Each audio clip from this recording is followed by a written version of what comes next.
আল্লাহ পাক কোরআনও বলছেন, ইন্নামা আমওয়ালুকুম ওয়া আওলাদুকুম ফিতনা।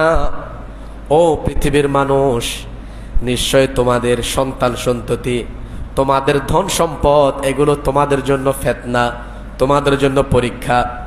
আপনারা নিজেরাই চিন্তা করেন, কত মানুষ পৃথিবী থেকে চলে গেল, কত লক্ষ কোটি টাকার মালিক, কত বড় বড় মানুষ দুনিয়া থেকে চলে গেলেন।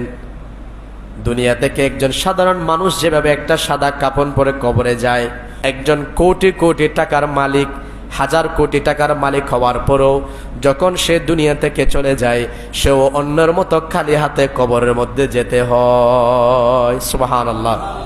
এখানে কোনো ব্যবধান,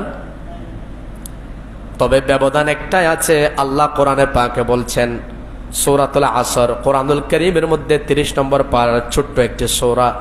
আল্লাহ বলছেন, ওয়ালা আসরে, সময়ের শপথ, ইন্নাল ইনসানা লাফি খুসর, নিশ্চয় মানুষ ক্ষতিগ্রস্তের মধ্যে আছে।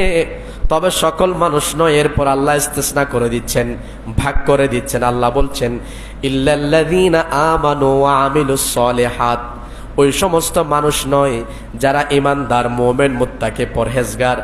ওয়া আমিলুস সলিহাত, যারা নেক কাজ করে, ভালো কাজ করে, কল্যাণের কাজ করে, মানুষের সেবা করে।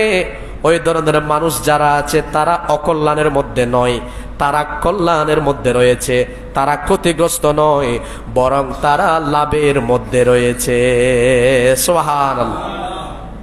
তাইলে বোঝা যায়, আল্লাহ আমাদেরকে শিখিয়ে দিয়েছেন, বান্দা, পৃথিবীর মধ্যে তোমরা যাই করো না কেন, সন্তান সন্ততি মানুষ থাকলে নিজেদেরকে অনেক সুখী মনে করে। আমার সন্তান আছে, তারপর আমার ঘর বাড়ি আছে, আমার টাকা পয়সা আছে, ধন দৌলত আছে, এগুলো নিয়ে আমরা অনেক সময় নিজেদেরকে খুব সুখী মনে করি। আপনার সন্তান সন্ততি তখন কাজে আসবে যখন আপনি মরার পরে, মৃত্যুর পরে আপনার সন্তানরা আপনার জন্য হাত তুলে দোয়া করবেন। সুবহানাল্লাহ। আপনার ধন সম্পদ আপনার জন্য তখন কাজে আসবে যখন আপনি দুনিয়ায় থাকতে আপনার ধন সম্পদ দ্বীন ইসলামের পথে খরচ করে গেছেন। এগুলো আপনার জন্য সদকায়ে জারিয়া হিসেবে আপনার কবরের মধ্যে সওয়াব পৌঁছতে থাকবে। সুবহানাল্লাহ।